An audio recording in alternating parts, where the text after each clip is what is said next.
Paper differential equation के lecture number 35 में आज हम पढ़ रहे हैं विशिष्ट समाकल पर्टिकुलर इंटीग्रल क्या होता है। तो हमने जो है इससे पहले वाली क्लास में कॉम्प्लीमेंट्री फंक्शन पूरक फलन के बारे में पढ़ा। अब हम पढ़ रहे हैं पीआई पर्टिकुलर इंटीग्रल। जब अचर गुणांकों वाली रेखिक अवकल समीकरण function of D Y is equals to Q X में Q X is equal to 0 होता है, उस केस में हम जो है इसको इक्वेशन 1 का होमोजीनियस पार्ट कहते हैं। लेकिन जब आपका क्यू एक्स जो है नॉट इक्वल टू 0 होता है, उस केस में हम इस इक्वेशन को इसको नॉन होमोजीनियस पार्ट कहते हैं। तो ऐसा सॉल्यूशन इक्वेशन 1 का जब आपका Q x not equal to 0 है, इस इक्वेशन का कोई हल जो है वी एक्स है, तो यहाँ पे y की जगह v रखने पे ये इस इक्वेशन को सेटिस्फाई करेगा और क्या होगा f of d v equal to Q x. यहाँ पे इस v को ही हम क्या कहते हैं, इक्वेशन 1 का विशिष्ट समाकल पर्टिकुलर इंटीग्रल। यानी विशिष्ट समाकल पर्टिकुलर इंटीग्रल जो होता है वो अचर गुणांकों वाली रेखिक अवकल समीकरण का वो हल होता है जब यहाँ पे क्यू एक्स क्या होता है, नॉट इक्वल टू 0। तो इस केस में जो है जब आपने पी आई निकाल लिया तो आपकी इस इक्वेशन का कंप्लीट सॉल्यूशन क्या हो जाएगा, y इज इक्वल्स टू इसका कॉम्प्लीमेंट्री फंक्शन प्लस इसका पर्टिकुलर इंटीग्रल। तो ये हमारा हो गया विशिष्ट समाकल होता क्या है। अब हम आगे पढ़ेंगे इसको निकालने के जो है मेथड कौन कौन से हैं। तो फर्स्ट मेथड हम पढ़ रहे हैं विशिष्ट समाकल पर्टिकुलर इंटीग्रल को ज्ञात करने के लिए मेथड फर्स्ट। तो सबसे पहले हम देखते हैं, जब आपकी ये इक्वेशन है अचर गुणांकों वाली रेखिक अवकल समीकरण f of D Y is equals to Q x, यहाँ से आपका विशिष्ट समाकल क्या होता है y। तो यहाँ से y की वैल्यू निकालेंगे तो वो क्या आ जाएगा 1/f(d) क्यू एक्स।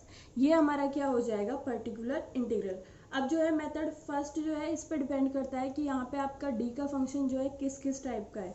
तो यहाँ पे हम केस फर्स्ट पढ़ते हैं, जब आपका function of d is equal to सिर्फ d हो। तो यहाँ पे हम इस केस में जब विशिष्ट समाकल निकालेंगे तो विशिष्ट समाकल y इज इक्वल टू क्या होता है, particular integral y is equals to होता है 1/f(d) क्यू एक्स। तो f(d) की जगह क्या आ जाएगा, d, और ये हो जाएगा 1/d क्यू एक्स। तो d का मतलब तो होता है डिफरेंशिएशन और 1/d का क्या मतलब होगा, इंटीग्रेशन। तो 1/d की जगह क्या आ जाएगा, integration of Q x with respect to x। ये हमारा इस केस में क्या हो जाएगा, पी आई, जब आपका f of d is equal to क्या है, d। सेकेंड वाला केस पढ़ते हैं, जब आपका function of d is equal to क्या है, d माइनस एल्फा। तो इस केस में जो है आपका पी आई क्या होगा, y is equal to 1/f(d) की जगह क्या आ जाएगा, d minus alpha Q x. और यहाँ से जो है y इज इक्वल टू हो जाएगा exponential of alpha x integration of Q x exponential of minus alpha x D x. ये जो है आपको थोड़ा याद रखना है, जब आपका जो फंक्शन ऑफ d है d माइनस एल्फा होता है, उस केस में आपका पी आई क्या होता है, ये। और ये अगर आपका एफ ऑफ डी है तो पी आई ये क्यों आया, तो इसका एक्सप्लेनेशन भी हम देख लेते हैं।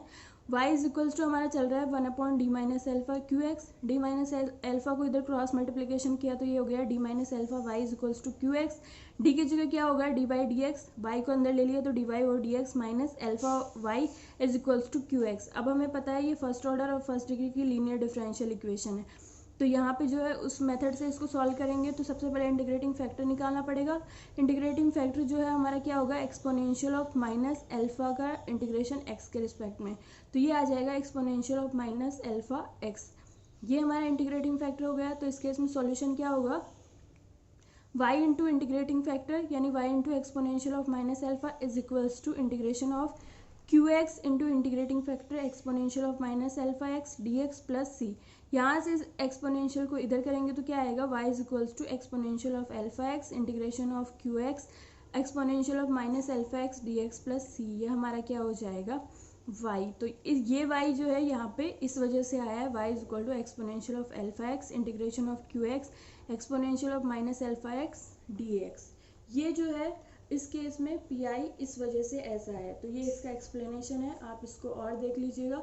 अब जो है ये दो केस अपन ने पढ़ लिए, जहाँ पे भी आपको 1/d देखिए वहाँ पे आपको इंटीग्रेशन करना है, जहाँ पे d माइनस एल्फा हो वहाँ पे आपको इस वाले मेथड से इसको सॉल्व करना है। इसको और ज़्यादा क्लियर समझने के लिए हमने इस पर एक एग्जाम्पल ले लिया। एग्जाम्पल लिया है, हल कीजिए d2y और dx square minus 3 time dy और dx plus 2d is equals to exponential of 5x। ये हमारी गिवन डिफरेंशियल इक्वेशन है। तो यहाँ पे जो है सबसे पहले अपन ने इसकी सहायक समीकरण जो होती है ऑक्सिलरी इक्वेशन वो बना ली। तो यहाँ पे ऑक्सिलरी इक्वेशन क्या होगा, ये कैपिटल डी स्क्वायर है तो ऑक्सिलरी इक्वेशन में क्या आ जाएगा, M square minus 3 time D की जगह क्या होगा, m plus 2 is equals to 0। तो ये हमारी क्या होगी ऑक्सिलरी इक्वेशन। इसको और सॉल्व करेंगे तो -3m को हम क्या लिख सकते हैं, -m -2m, और ये m² + 2 चल ही रहा है। यहाँ से इसके फैक्टर बनाएंगे तो यहाँ पे क्या आएगा, m कॉमन लेने पे m-1, तो और आगे जो है -2 कॉमन लेने पे m-1, तो m-1 को दोनों में से अपन ने कॉमन ले लिया। एक फैक्टर क्या हो गया m-1 और एक फैक्टर क्या हो गया m-2। यहाँ से m की वैल्यू क्या आई, 1 और 2, तो यहाँ पे जो है CF क्या हो जाएगा, C1 exponential of 1x + C2 exponential of 2x। ये हमारा क्या हो गया, CF। यहाँ पे जो है हमारा QX ≠ 0 है, तो हमारा जो सॉल्यूशन होगा वो y = क्या होगा, CF + PI। तो यहाँ पे सबसे पहले अपन ने CF निकाल लिया, इसके बाद जो है हम PI निकालेंगे। तो PI निकालने के लिए हमने इस इक्वेशन को D की फॉर्म में लिख लिया, तो यहाँ पे क्या होगा, d² - 3d + 2y = exponential of 5x। इसको जो है हमने फैक्टर्स में भी लिख लिया, इसको d-1 d-2 लिख सकते हैं, y = एक्सपोनेंशियल ऑफ 5x।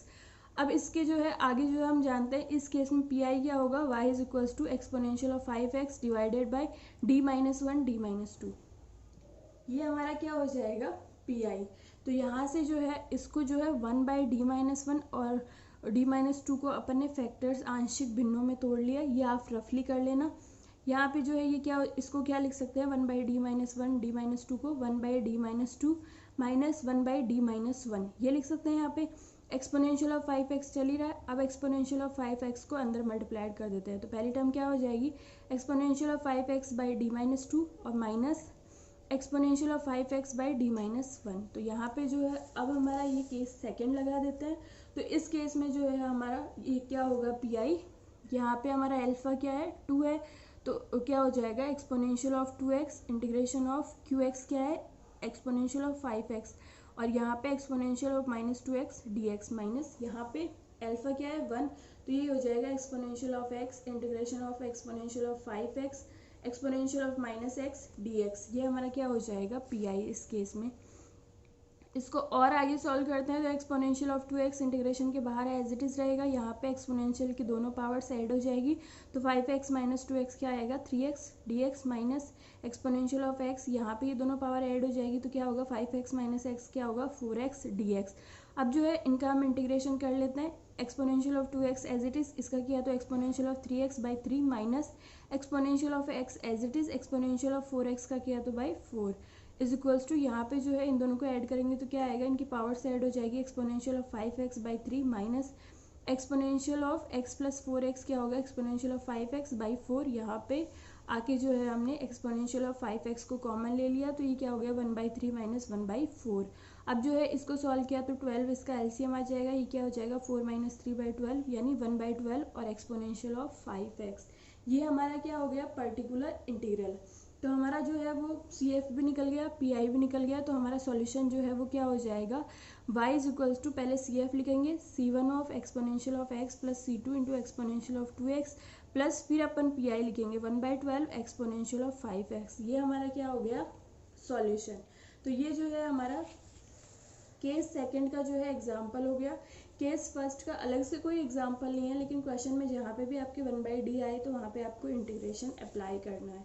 तो ये हमारा केस सेकंड हो गया। इसके बाद जो है हम केस थर्ड पढ़ लेते हैं, जिसका एग्जाम्पल केस सेकंड खुद भी है। तो यहाँ पे जो है केस सेकंड में हमारे पास क्या था, f(d) = एक ही फैक्टर था d - अल्फा, लेकिन अगर आपको केस थर्ड में फंक्शन ऑफ d = एक से ज़्यादा फैक्टर दे रखे हो, जैसे अपने मान लिया यहाँ पे n फैक्टर है, तो इनको कैसे सॉल्व करते हैं, तो इसके आपके दो मेथड है। तो इस केस में जब फंक्शन ऑफ d ये है, तो आपका PI क्या हो जाएगा, y = 1/d, ये सारे फैक्टर डिवाइडेशन में चले जाएंगे इंटू QX, ये हो जाएगा। तो यहाँ पे जो है इसको सॉल्व करने के दो तरीके हैं। पहला मेथड तो ये कहता है कि आप जो है क्रॉस मल्टीप्लिकेशन कर दो, मतलब इक्वेशन को जो ओरिजिनल थी वैसे लिख लो, सारे फैक्टर किसके साथ हो जाएंगे, y के साथ इज इक्वल्स टू QX। अब आप क्या करो, यहाँ से एक एक फैक्टर को डिवाइड करते जाओ, यानी d - अल्फा 2 से d - अल्फा n को एज इट इज़ इधर ही रहने दो y के साथ, और यहाँ पे जो है d - अल्फा को QX के डिवाइडेशन में कर दो, तो ये क्या हो जाएगा, 1/d - अल्फा ऑन QX। अब यहाँ पे एक ही फैक्टर है तो इसको केस सेकंड से सॉल्व कर सकते हैं, क्या होगा, exponential of α1x integration of alpha exponential of -α1x into QX dx, ये हमारा हो जाएगा। इसको अपन ने यहाँ पे सॉल्व करने के बाद जो फंक्शन आया उसको अपन ने क्या नाम दे दिया, Q1x। तो ये हमारा क्या हो गया क्यू एन एक्स। इसके बाद हम क्या करेंगे, डी माइनस एल्फा वन हट गया, अब यहाँ से डी माइनस एल्फा टू को डिवाइड करेंगे क्यू वन के साथ में, और इसको सेम एज इट इज़ इसी मेथड से सॉल्व कर लेंगे, और लास्ट में डी माइनस एल्फा एन को सॉल्व करेंगे। तो लास्ट में हमें क्या मिल जाएगा, Y is equal to P I. वो हमारा क्या होगा, पी आई। एक मेथड तो आपका ये है कि आप एक एक फैक्टर को डिवाइड करते हुए केस सेकंड के हिसाब से सॉल्व करते जाओ। दूसरा मेथड आपका ये है, 1/, सारे n फैक्टर है, तो आप क्या करो, इनको आंशिक भिन्नों में तोड़ लो। जैसे हमारे पास पिछले वाले एग्जाम्पल में ये 2 फैक्टर थे, तो यहाँ पे हमने इनको आंशिक भिन्नों में तोड़ लिया, ये एक एक फैक्टर वाले हो गए, और फिर जो है हमने इनका अलग अलग पी निकाल लिया। तो यहाँ पे आप ये कर सकते हो, आपकी ये n फैक्टर है, तो आप इनको जो है n टर्म्स में आंशिक भिन्नों में आप तोड़ लो। उसके बाद QX बाहर है, और QX को अंदर मल्टीप्लाइड करते हुए क्या होगा, A1 बाहर आ जाएगा, कांस्टेंट होगा। 1/d minus alpha one QX है, तो इसका क्या होगा, exponential of alpha one x integration of exponential of minus alpha one x QX dx। Last में जो है क्या आएगा, AN कांस्टेंट है, 1/d minus alpha N QX का करेंगे तो क्या आएगा, exponential of alpha N X integration of exponential of minus alpha N X QX dx। तो ये हमारा क्या हो जाएगा, इसको सॉल्व कर लेंगे तो हमें क्या मिल जाएगा, पी आई। तो आपके ये जो केस फर्स्ट सेकेंड और थर्ड जो है वो ये हो गए। ये जो है वो पी आई निकालने का जनरल मेथड है, ये मेथड हर टाइम अप्लाई हो जाएगा। इससे आगे वाले क्लासेस में जो है हम इसके कुछ स्पेसिफिक मेथड पढ़ेंगे जो क्यू एक्स पे डिपेंड करेंगे। ये वाला मेथड हमारा किस पे डिपेंड कर रहा था, फंक्शन ऑफ डी पे। आगे जो हम मेथड पढ़ेंगे वो हमारा क्यू एक्स पे डिपेंड करेगा। तो इससे रिलेटेड जितने भी आपके बुक के क्वेश्चन है, एग्जाम्पल्स है, वो सारे आप कर लीजिए, और जो भी आपको प्रॉब्लम है वो आप पूछ सकते हैं।